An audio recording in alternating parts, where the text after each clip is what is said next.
성부와 성자와 성령의 이름으로 좋으신 하느님 아버지 감사합니다. 당신의 사랑하는 아들 딸들을 이 순교자 성월에 이 말씀의 잔치에 초대해 주시니 진심으로 감사드립니다. 주님께서는 여기 앉아있는 모든 이들의 삶을 알고 계시고 또 현재의 모습을 알고 계시고 앞으로의 삶을 또한 주관해 주실 것을 믿습니다. 여기 있는 이들 당신을 알고 또 따르고자 하지만은 많은 어려움 때문에 걸려 넘어질 때도 많고 또 지금도 십자가의 무게 때문에 짓눌려 힘들어하고 있는 일도 많습니다. 오늘 이 부족한 사제를 이 자리에 불러주셨으니 당신께서 사제의 입술을 통해서 여기 있는 이들에게 필요한 은혜를 주실 것을 믿습니다. 먼저 영적인 상처를 치유시켜 주실 것을 믿습니다. 그리고 육의 상처도 아울러 치유시켜 주실 것을 또한 믿습니다.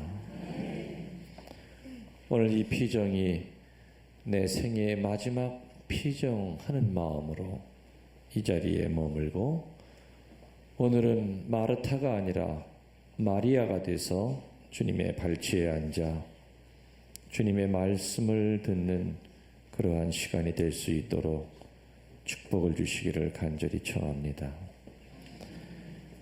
또한 이 사제의 몸과 마음을 지켜주셔서 사제가 전심으로 강의를 할 수 있도록 또 이 피정을 통해서 신자들에게 필요한 은혜를 주실 수 있도록 청하면서 우리 주 그리스도를 통하여 비나이다. 성부와 성자와 성령의 이름으로 아멘. 여러분들 지금 교황님이 누구신지요? 베네딕토 16세. 베네딕토 16세 교황님이 되시고 난 다음에 우리 성당 할머니가 저에게 아주 근심 어린 얼굴로 오셔서 신부님 어떻게 안 됩니까? 왜요? 교황님이 연세가 너무 어리신 거 아니에요? 어떻게 16살짜리가 교황이 되셔가지고 그 어려운 짐을 지시겠습니까? 우리 교황님 위해서 기도 더 열심히 해야겠죠. 그 할머니는 너무너무 심각하게 베네딕토 16세 그러니까 16살 먹은 교황이 된 줄 알고서는 무척 걱정을 하셨습니다. 요 전 교황님이 요한 바오로 2세. 그런데 요한 바오로 2세 교황님이 살아 계실 때도 많은 감동을 주셨지만은 그분은 돌아가실 때에도 전 세계 사람들에게 깊은 감동을 주셨어요. 그분이 마지막 임종 때 했던 폴란드 사제들, 폴란드 수녀들을 불러놓고 어떻게 보면 전 세계 모든 사람에게 했던 마지막 유언이 말을 못하셨으니까 이제 글로 써가지고 마지막 유언이 뭐였습니까? 예, 너무너무 잘하시네요. 나는 행복합니다. 그대들도 행복하시오. 소노 펠리체 베스트리나 펠리치스 그러셨어요. 나는 행복합니다. 그대들도 행복하십시오. 분명히 죽기 전에 마지막 한 말이기 때문에 대단한 그 무게와 비중을 가지고 하신 얘기일 겁니다. 근데 요한 바오로 2세가 별로 행복하지도 않은데 멋있게 죽기 위해서 그런 말씀을 했느냐? 그건 아니라고 생각이 됩니다. 근데 요한 바오로 2세의 그 삶을 우리가 뒤돌아보면은 인간적으로 볼 때 어디 행복한 구석은 하나도 없었던 것 같아요. 그렇죠? 비이태리계가 로마 교황님이 되셔가지고 어떻게 보면은 그 텃세도 얼마나 심했겠습니까? 만만치 않았을 거예요. 거기서 교황 노릇을 하시면서 교황으로 선출이 되시고 나서 첫날 밤에 자기 고향에 있는 폴란드 친구 신부님에게 전화를 하셨대요. 해가지고 뭐라 그러셨느냐? 여보게, 나 지금 정말 외롭네. 이 큰 방에 나 혼자 남겨놓고 다 가버렸어. 나 고향 가고 싶네. 그런 말을 하셨대요. 아마 그 말씀 한마디가 장차 교황님의 삶이 얼마나 외롭고 인간적으로 힘들 수밖에 없는 삶이냐는 것을 단적으로 나타내주고 계신 말이라고 하겠습니다. 또 교황님 되시고 나서 몇 년 안 있어가지고 총 맞으셨죠? 총을 맞아가지고 그 후유증 때문에 온몸이 다 이 병투성이었어요. 96년부터는 그 파킨슨 병이 걸리셔서 등이 다 찌그러질 정도로 구부러지셨고 얼굴이 퉁퉁 붓고, 여러분들 그 교황님의 그 눌린 어깨를 보면 뭐가 생각이 나십니까? 그 당시에 그 위에는 예수님의 그 십자가가 그 위에 있는 형상과 똑같았어요. 그 위에 십자가만 올려놓으면은 교황님의 그 눌린 어깨는 등이 굽은 것과는 조금 달랐어요. 모습이 뭐에 하여튼 굉장히 무거운데 짓눌린 그런 모습이셨어요. 여러분들은 여러분 가족의 십자가, 여러분 자신의 십자가를 지기도 버거워하죠. 지위가 높을수록, 영적 어른이 될수록 그 십자가의 무게는 분명히 더 클 겁니다. 그리고 교회 안팎으로 얼마나 많은 도전이 들어왔습니까? 신영성주의서부터 해가지고 또 진보적인 신학자들이 교회를 갖다 흔들 때마다 교황님은 많이 힘드셨을 거예요.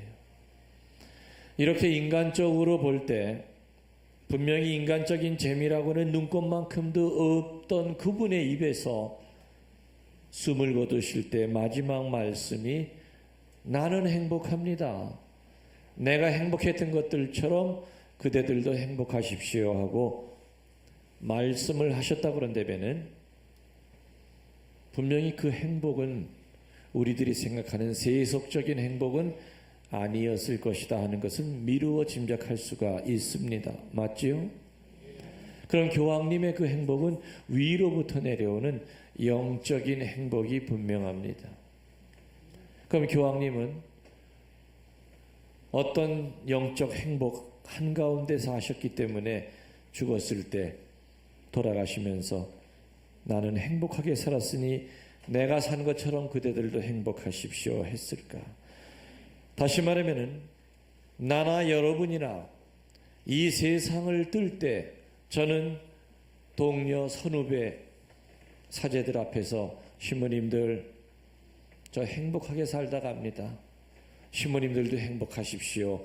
이 말을 해야 되고 여러분들도 여러분의 자식들 앞에서 얘들아 나 참 하느님 안에서 행복하게 살다 가니 너희들도 행복하게 살거라.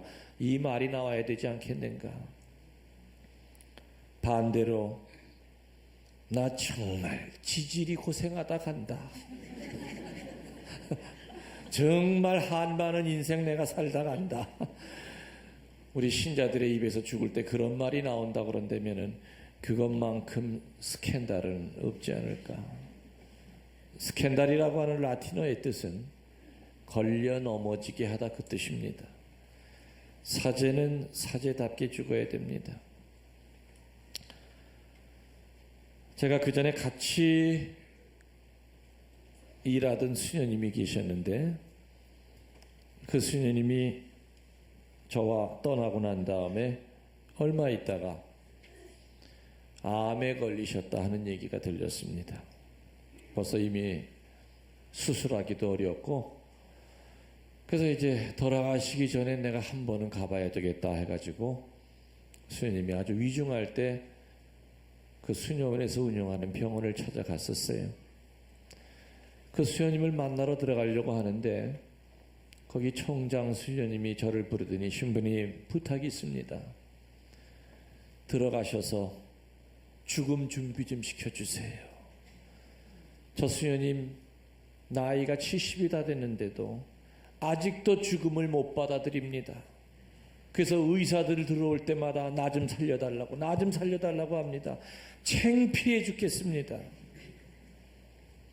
의사들 가운데는 신자 아닌 사람들이 훨씬 더 많은데 수도자로 한평생 산 저분이 삶을 포기 못하고 나 살려달라고 할 때마다 의사들은 너무너무 실망한 얼굴로 나옵니다. 신부님 말은 들을 것 같으니까 신부님 들어가셔서 얘기 좀 해주십시오. 들어갔더니 그 수녀님은 눈도 뜨지 못하고 그냥 죽음을 기다리고 있었어요. 수녀님 접니다. 누군지 아세요? 하니까 말도 못하고 눈만 껌뻑껌뻑 고개만 껐덕껐덕거리고 있어요. 그러면서 그 수녀님은 손을 뻗어서 내 양복을 움켜잡더니 신부님 저 죽기 싫어요. 저 좀 살려달라고 기도 좀 해주세요. 저는 그때 눈물이 핑 돌았지만은 나까지 같이 약해졌다가는 이 수녀님 죽음 준비를 못 시킬 것 같아서 손을 아주 매몰차게 뿌리치고 수녀님 이 뭐 하는 짓입니까? 당신 한평생 수도복 입고 산 거 부끄럽지도 않습니까? 당신 못 살아요. 죽을 준비하셔요. 지금 몇 분후가 될지 10분후가 될지 모르는데 이 무슨 추잡한 짓입니까? 이게 수자로 살면서 행복하게 하느님 앞에 간다는 말을 보여주지 못할 망정 살려달라고 이게 뭐 하는 짓입니까? 저는 그 말을 매몰차게 했지만 마음은 참으로 아팠어요. 그 수녀님은 그 말을 듣고 눈물을 주르르 흘리시더니 신부님 제가 마귀에 들린 것 같아요. 저 좀 위해 기도해 주세요. 저는 수녀님을 위해 기도해 드렸고 구마 기도까지 같이 해드렸어요. 왜냐? 사람은 죽기 직전에 마귀가 가장 극성을 부립니다. 육과 영이 이제 힘이 없어졌기 때문에 어떻게 해서든지 마귀는 숨 끊어지기 전에 하느님을 멀리하게끔 유혹을 합니다. 야 이놈아, 네가 한평생 믿었던 하느님 없어. 하느님이 있다면 너 이렇게 암에 걸려 죽게 하겠니? 하느님 없다고 떠들어. 마귀는 수단 방법을 가리지 않고 죽음 직전에 있는 사람에게 다가가서 유혹을 합니다. 그렇기 때문에 교회는 병자 성사가 꼭 필요한 것이죠. 병자 성사를 통해서 겉으로 보면은 이마와 양손에 기르름 바르는 단순한 예식이지만은 엄청난 큰 힘을 가지고 있습니다. 그런데 놀랍게도 천주교 신자들 가운데 죽을 때 병자 성사를 받고 죽는 신자는 50%가 안 됩니다. 왜 그러겠습니까? 심장마비로 죽고 교통사고로 죽고 냉담하다가 신부님 불러보지도 못하고 죽고 이렇게 따져보면 실제로 병자 성사 받는 사람은 50%가 안 된다는 그 뜻이죠. 그 수녀님에게 병자 성사를 드리고 구마 기도를 하면서 수녀님을 위해 기도했어요. 그 수녀님은 병자 성사를 받자마자 5분 있다가 제 손을 잡으면서 마지막 말을 했어요. 신부님 감사합니다. 제가 유감에 빠졌던 거 용서해 주셔서 감사합니다. 저 하느님 안에 행복하게 살다 갑니다.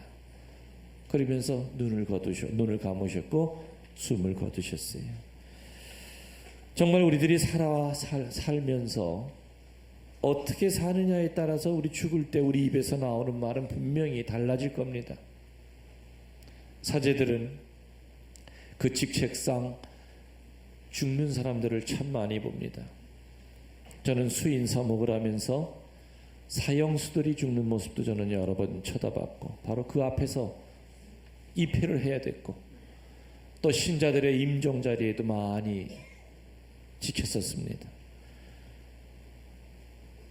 근데 어떤 분들은 정말 위대하게 죽는 분이 있고 어떤 분들은 정말 초라하게 죽는 분들이 있었어요. 그래서 아무튼 전 교황님께서 나는 행복합니다. 그대들도 행복하십시오 했듯이 우리는 분명히 영적인 행복의 울타리 안에 들어가야만 행복을 느낄 수가 있는데, 그러면 교황님은 어떤 영적 행복의 울타리 안에서 사셨길래 행복합니다 하면서 돌아가셨을까? 바로 그 영적 행복 울타리에 대한 묵상이 오늘 피정의 아마 주제가 될 거라고 생각이 됩니다. 우선 수많은 영적 울타리가 있습니다. 밑으로부터 올라오는 행복이 아니라 위로부터 내려오는, 하느님으로부터 내려오는 행복인데, 그 첫 번째는 상처로부터 해방이 될 때 우리들은 행복을 느낍니다. 뭐로부터요? 상처. 상처가 없는 사람이 우리들 중에 어디 있겠는가? 누구나 전부 다 상처가 다 있습니다. 사제는 사제대로 상처가 있고, 수도자들은 수도자들대로, 또 신자들은 신자들로 다 상처를 가지고 있습니다. 근데 우리들이 흔히 상처라고 그러면은 많은 경우에 육의 상처만을 생각합니다. 몸이 병든 것만을 생각하는데, 영성신학에서 육의 상처라고 하는 것은 제일 하급 상처입니다. 육의 상처라고 하는 것은 영적인 상처가 해결이 되면은 저절로 치유되는 하느님의 선물입니다. 그럼 영적인 상처는 또 우리들이 구분을 해야 됩니다. 영적인 상처는 의식 속에 있는 상처가 있고 무의식 속에 있는 상처가 있습니다. 무의식 속에 있는 상처라고 하는 것은 거슬러 올라가면은 조상으로부터 내려오는 상처라는 게 있습니다. 상처라는 말 들어보셨지요? 지금 여기 앉아있는 우리들은 우주에서 뚝 떨어진 존재가 아니라 조상으로부터 피와 살과 영까지 같이 이렇게 받고 내려오는 존재입니다. 조상으로부터 받은 것 중에 좋은 것도 있지만 분명히 나쁜 것도 있습니다. 우리 조상들은 조상으로부터 내려오는 그 상처를 다른 말로 집안 내력이라고 표현했습니다. 내력이라고 들어보셨지요? 저 집안 내력이다. 술 잘 먹는 것도 집안 내력이다. 바람 피는 것도 저 집안 내력이다. 집안 내력이라고 하는 그 단어가 있었어요. 이상하게도 자살자가 있는 집에서 끊임없이 자살자가 나옵니다. 남봉꾼이 있는 집에서 끝없이 남봉꾼이 나옵니다. 알코올 중독자가 있는 집에서 끝없이 알코올 중독자가 나옵니다. 어린 시절에 아버지가 바람을 피는 걸 보고 자식들이 상처를 받습니다. 아들은 일을 갑니다. 우리 아버지 참 못됐어.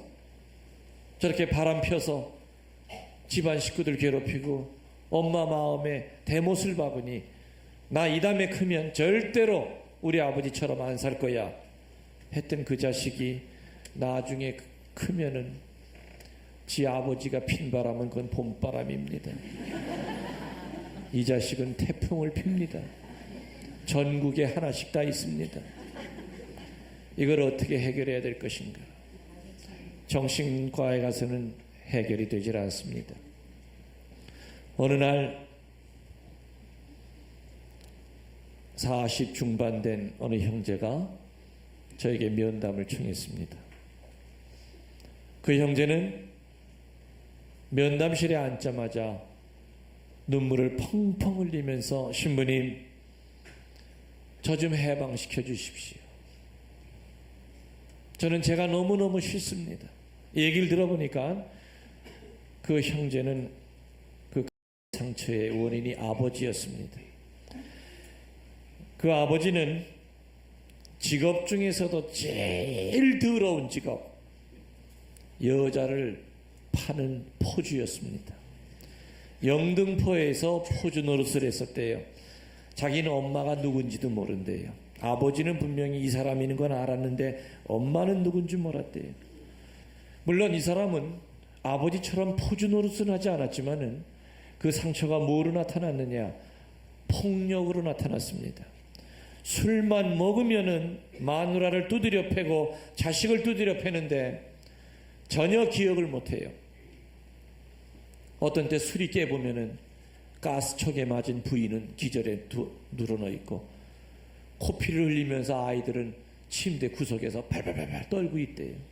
신부님, 내가 제일 저주했던 내 아버지의 이 상처가 왜 제 인생을 지배하는 겁니까? 이거 좀 해결해 주십시오.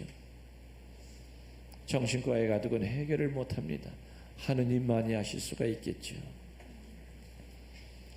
조상으로부터 내려오는 이 어둠은 때로는 마귀가 그 어둠을 치고 들어와서 집요하게 괴롭힙니다. 어느 형제는 인류대학을 나와서 회사에 취직을 합니다. 근데 취직을 해도 몇 개월을 못 살아요. 회사를 돌아다니다 그게 나중에는 폐인이 돼버리죠. 알코올 중독자가 돼서 꽃동네까지 흘러들어갑니다. 결국에는 꽃동네에서 비참한 인생을 맞이합니다. 어릴 때 신동소리 들었던 그 사람이 왜 하는 것마다 그렇게 안 되느냐? 그런 분들과 대개가 이렇게 기도를 하다 보면은 상처가 있는 경우가 대부분이었습니다. 조상으로부터 내려오는 이 상처를 치유하는 방법을 우리 교회는 세 가지를 가르쳐 줍니다. 첫 번째로는 위령미사입니다. 조상을 위한 위령미사는 설날이랑 추석 때만 할 것이 아니라 자주 드려 주십시오. 여러분들이 드리는 조상에 대한 위령미사는 엄청난 큰 위로가 됩니다. 조상들의 영혼을 치유시킵니다. 두 번째 교회가 가르치고 있는 강초의 두 번째는 연도입니다. 연도. 자주 연도를 바쳐 주십시오. 그리고 우리가 보통 읽는 연도가 있지만은 그 연도만이 아니라 심령기도로서 연도를 바치실 수가 있습니다. 심령기도를 하시는 분들은 지금부터 우리 조상을 위한 그 심령기도를 하겠습니다 하면서 심령기도를 가지고 연도를 대신하실 수도 있습니다. 세 번째 치료 방법은 희생공로를 쌓으시는 겁니다. 희생공로. 마지막 네 번째 하나가 더 있는데 이 네 번째로는 영성체 할 때마다 기도를 하십시오.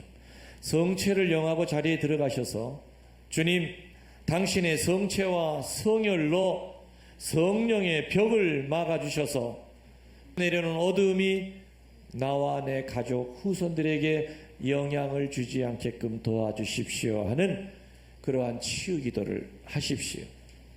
성체를 영할 때마다 주님의 성체와 성혈로 성령의 벽을 쌓아주셔서 내려오는 어둠을 막아달라고 하는 기도를 바치시기 바랍니다. 이 네 가지 정도가 조상으로부터 내려오는 상처를 치유하는 한 가지 방법입니다. 무의식 속의 상처 가운데서 제일 가까이 있는 것이 뭐냐? 태아 때 받은 상처입니다. 여러분들 태아 때 기억 안 나시죠? 그러나 내 무의식 속에서는 태아 때 엄마가 나를 10달 동안 베고 얼마나 나를 괴롭혔는지 기억하고 있습니다. 10달 동안 나를 베고 10달 동안 내내 분노와 저주 속에서 살았다 그런다면은 자식은 엄마 뱃속에서 그 영향을 그대로 받습니다. 나를 베고 이거 죽이러 갈까 말까 죽이러 갈까 말까 그 느낌 그대로 아이들은 깨닫습니다. 태아 때 받은 상처는 우리는 기억을 못합니다. 또 자매님들이 여러분의 자식들을 갖고 10달 동안 어떤 마음으로 갖고 살았느냐에 따라서 지금 자식들의 모습이 많이 결정이 됩니다. 10달 내내 엄마가 미움을 가지고 그 아이를 태중에 데리고 살았다 그런다면은 그렇게 태어난 자식들은 대부분 커지면서 굉장히 폭력적이 됩니다. 아주 난폭해집니다. 절대로 부모가 통제가 되질 않습니다. 그 아이의 행동에 대해서. 그러면서 그 부모가 회개할 줄을 모르고 너 이놈의 자식아, 내가 너한테 못해준 게 어디 있는데 왜 이렇게 부모 속을 새기냐? 밥을 안 줬냐? 돈을 안 줬냐? 학원을 안 보냈느냐? 결국에 그 아이도 자기 인력으로 하는 게 아닙니다. 그 상처 때문에 자기도 모르게 그 어두움이 자꾸 드러나는 것인데 부모가 회개해야죠. 알아들으셨죠? 그럼 이 무의식 속에 들어가 있는 상처, 이거는 아까 말씀대로 위령미사를 드려라. 그것이 첫 번째고, 두 번째가 뭐라 그랬죠? 연도를 바쳐라. 그 다음에 세 번째가 희생공로를 바치고, 그죠? 희생공로를 바치고, 네 번째가 성체를 영할 때마다 즉시 성체 성혈을 통해서 성령의 벽을 쌓아달라고 이렇게 얘기를 해라.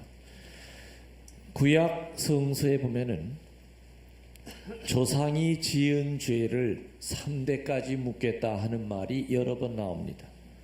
그리고 구약 성서에 보면은 조상으로부터 내려오는 어두움이 더 이상 나와 내 자손들에게 악영향을 끼치지 않게 해달라고 하는 청혼의 기도가 또 무수하게 나옵니다.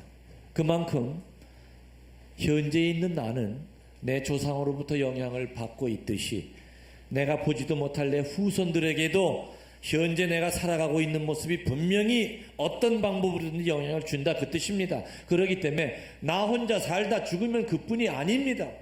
내가 지금 어떻게 사느냐에 따라서 내 손주, 내 증손자, 보지도 못할 내 후손들에게 내가 현재 살아가고 있는 모습이 분명히 엄청난 큰 영향을 줍니다. 그래서 우리는 함부로 살아서는 안 됩니다. 내 자손들을 생각해서라도. 그리고 의식 속에 있는 상처가 있겠죠. 의식 속에 있는 상처는 다 기억합니다. 어릴 때 아버지한테 아주 모질게 맞았던 거, 아버지가 특별히 여러 형제 가운데서 나를 아주 미워했던 거, 어릴 때 오빠로부터 성폭행 당한 거, 술 먹은 아버지한테 성폭행 당한 거, 죽었다 깨도 안 잃어버립니다. 또 커지면서 신앙생활하면서 교우들끼리 주고받았던 상처들 안 잃어버립니다.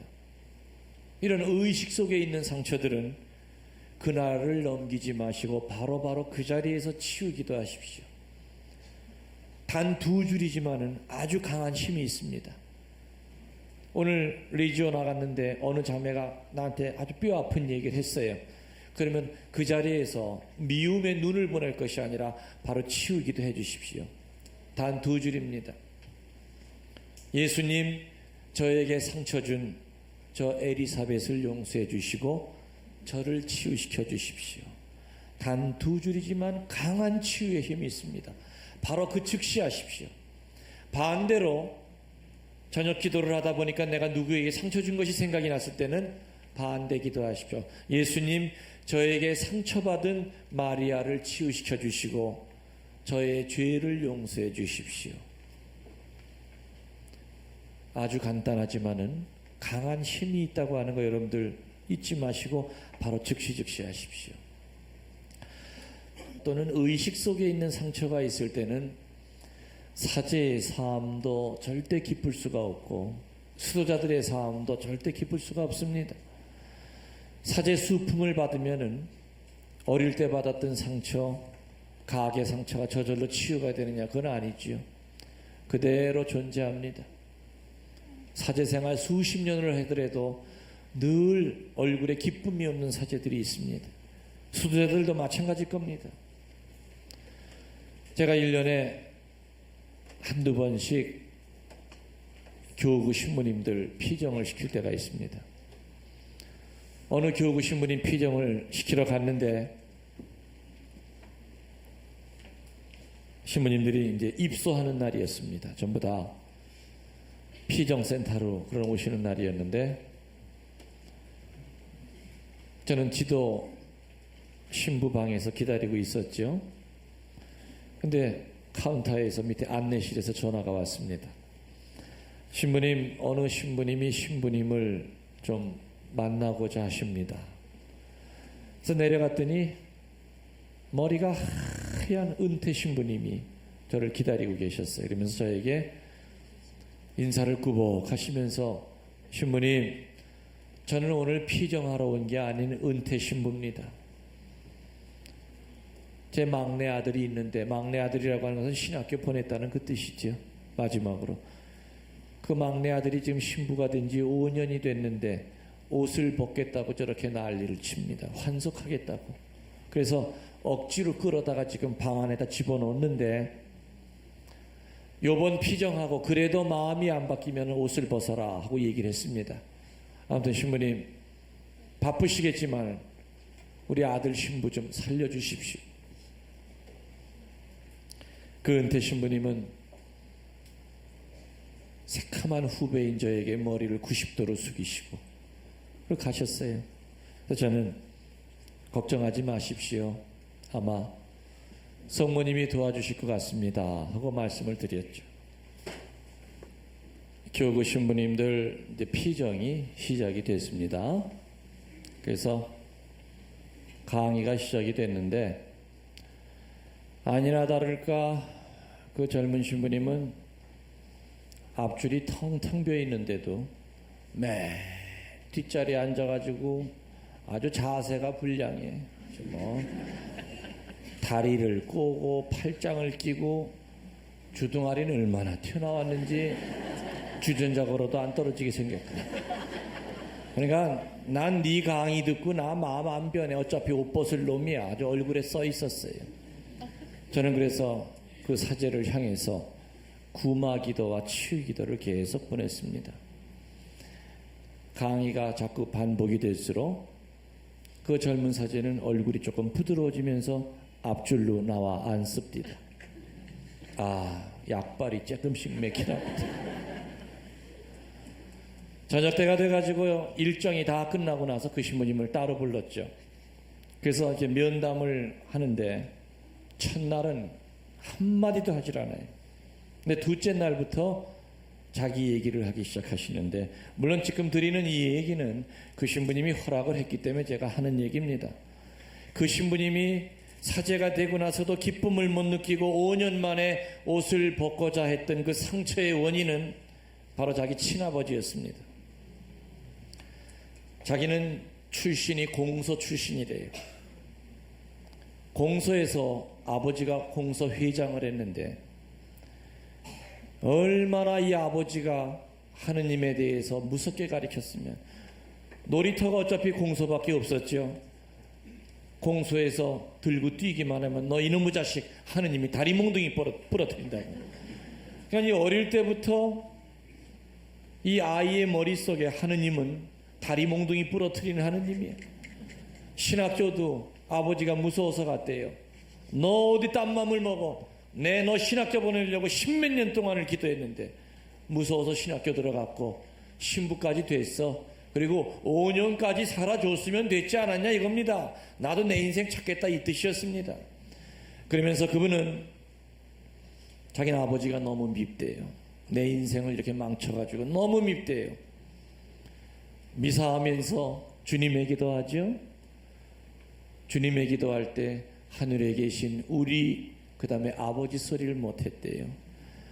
아버지 하면은 자비하신 그 하느님이 떠올라야 되는데, 아버지 하면은 이 제단 앞에서 풍선처럼 그 무서운 아버지가 둥실둥실 떠오른다 이게.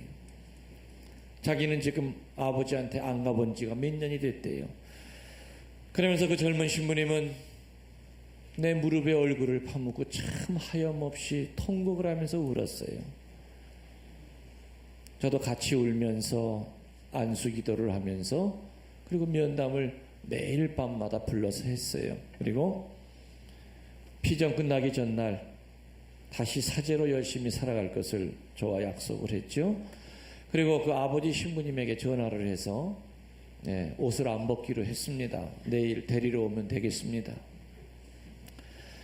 그 다음날 신부님들이 가방을 들고 퇴소를 했습니다. 근데 현관 앞에 신부님들이 여럿이 모여가지고 떠나질 않고 웅성웅성대고 있었습니다. 제가 나가봤습니다. 나가봤더니 현관 앞에 머리가 하얗고 등이 다 굽어진 그 노사제가 아들을 위해서 현수막을 만들어가지고 양손에 딛고 있었는 거였어요. 거기서 우산 2개를 뽑아가지고 도화지 2장을 붙여가지고 거기에다는 뭐라고 매직으로 써 있었느냐. 하느님 감사합니다. 아들 살려주셔서. 주님은 찬미 받으소서. 나오던 신부님들은 다 눈물을 흘리지 않을 수가 없었고, 그 아들 신부는 그 아버지 신부님 앞에 그냥 쓰러져서 엉엉 울면서, 신부님, 제가 잘못했습니다.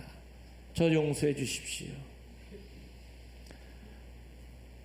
아버지 신부님은 아들을 끌어안고 데려왔어요.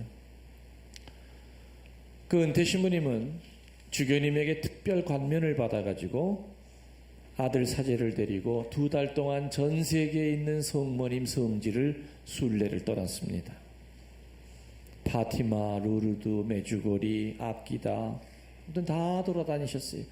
2달 후에 한국에 왔을 때 그 아들 신부는 완전히 새로운 사제가 돼 있었어요. 성체 신심, 성모 신심에 불타는 사제로 변해 있었죠. 아들을 살려놓고 한 달 있다가 그 아버지 신부님은 세상을 떠났어요. 근데 이미 아들을 데리고 성지 순례를 떠날 때 이미 온몸에 암이 번져 있었대요.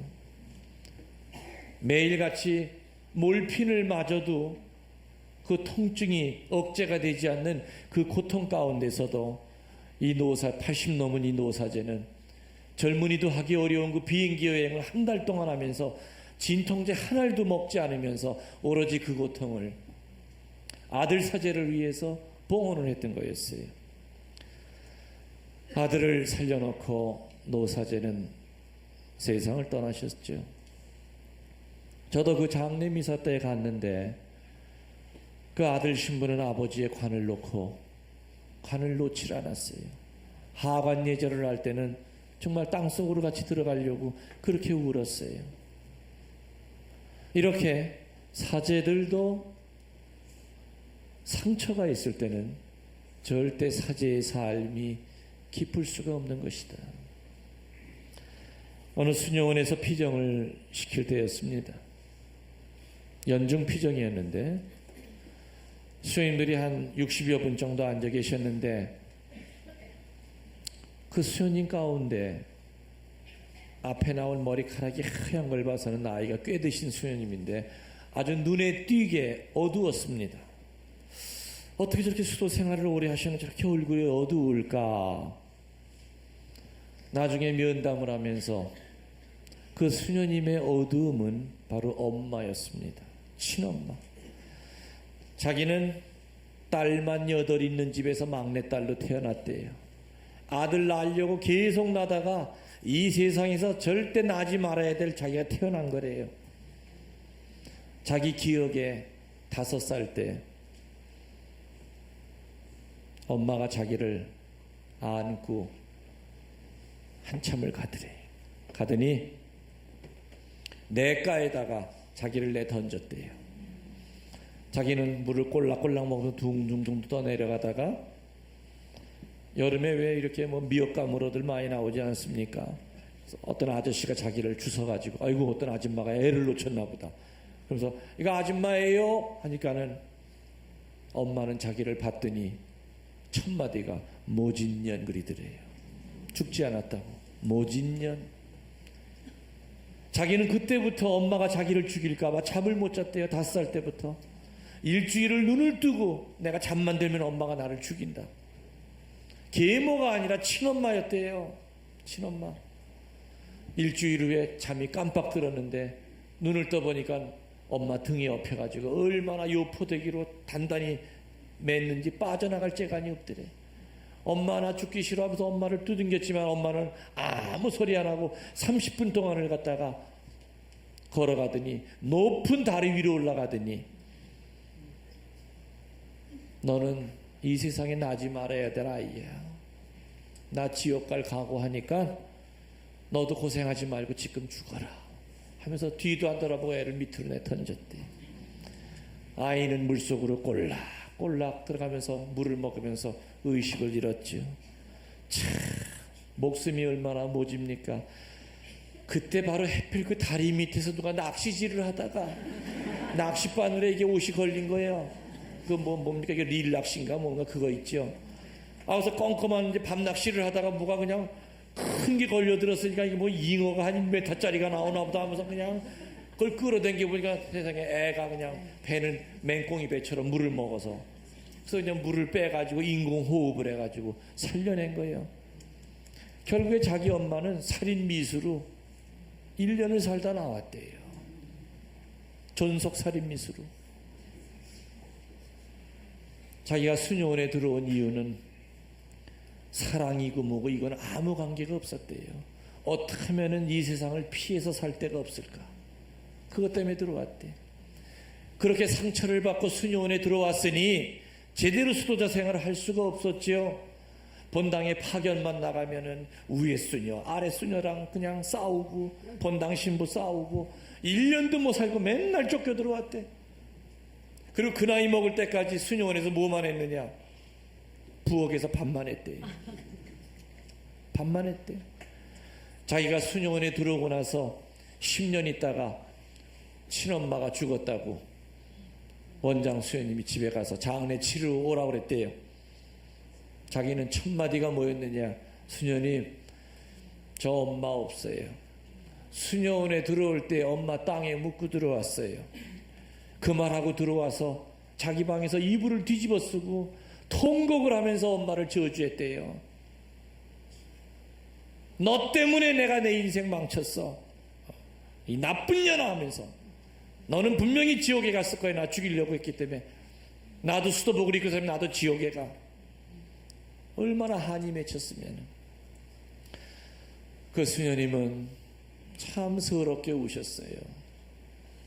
수도자라고 하는 것도 잃어버리고 정말 서럽게 울었어요. 지금도 그 수녀님은 면담을 합니다. 지금도 한 2달에 한 번 정도 저를 찾아와서, 지금은 많이 밝아지셨어요. 많이 치유가 됐어요. 다시 말하면은 유니폼이 바뀌었다고 해서, 사제복을 입거나 수도복을 입었다고 해서 그 사람이 어떤 영적 기쁨이 저절로 생기는 것이 아니다 이겁니다. 그래서 이 상처라고 하는 것은 우리의 영성 생활을 아주 가로막는 첫 번째 걸림돌이기 때문에 영적 행복의 울타리 안에서 살려면은 상처로부터 해방이 돼야 돼요. 해방이 돼야 돼요. 그래서 영적인 행복의 울타리 안에 살기 위해서 첫 번째가 뭐라고요? 상처로부터, 그 다음에 영적인 상처로부터 해방이 돼야 된다. 그러면 신부님, 육의 상처는 어떻게 해야 치유가 됩니까? 성서에 보면은, 또 제 사목적인 경험으로 보면은 육의 상처는 영적인 상처가 해결이 되면은 저절로 주시는 하느님의 보너스입니다. 거저 주시는, 덤으로 주시는 은총입니다. 근데 우리 신자들은 몸이 아프면 몸부터 낫게 해달라고 애걸복걸해요. 아니죠. 먼저 해야 될 것은 우리 조상이 지은 죄를 먼저 대신 회개해야 됩니다. 그리고 살아가면서 내가 받은 상처만 끌어안고 살았지, 내가 남에게 준 상처에 대해서 한 번도 회개하지 않은 것에 대해서 회개해야 됩니다. 그러면은 육의 상처는 저절로 해결이 됩니다. 여러분들 아시죠? 예수님 계신 지붕 위를 벗겨내고, 친구인지 뭐 가족인지는 아무튼 정확히 나와 있지 않지만은 4사람이서 예수님 계신 이 앞에다가 침대째 중풍 들린 사람을 내려놔요. 예수님이 그 사람을 보고 뭐라 그래요? 네 병 나았다고 그랬습니까? 그 말 한마디도 안 하고 네 죄를 사노라 그랬어요. 그 얘기는 뭐냐? 영적으로 이 무질서했던 것이 자리가 잡히면은 그 다음에 육의 치료는 저절로 된다, 그 뜻입니다. 영적으로 엉망진창인 것이 자리를 제대로 잡아가면은 그 다음에 몸은 저절로 치유받는다, 그 뜻입니다.